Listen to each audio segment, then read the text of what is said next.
There's a whole spectrum of what function is, from something which is incredibly useful, pragmatic, for purpose at one end, and on the other end there is a function, perhaps you could argue that there's an emotional requirement of an object, which in a way has its own function or requirements, but perhaps is less about use and more about the way you feel. When we look at our objects, we feel that they're actually quite different because there's such different types of objects. But apparently there is this aesthetic softness or something that runs through all our work. We are also striving to find new archetypes where possible. So if I take an example of a chair that we did for Vitra called the Tipton chair, which is a very simple plastic stacking chair. Basically like a rocking chair, but instead of a simple curve, it had just two positions, a forward and a backward position.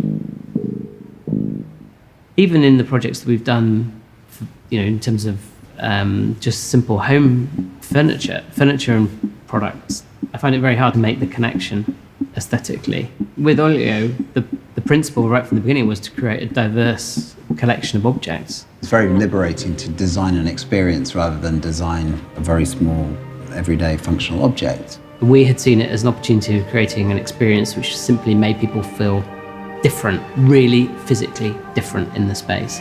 Disorientated, dizzy even, but at least to have an actual physical, visceral response. I think the other thing that's fascinating about travel is you get to understand and experience how different cultures through history have resolved the same fundamental problems. Travel gives you an insight into culture, and so your or our kind of shared sense of references is built up on that.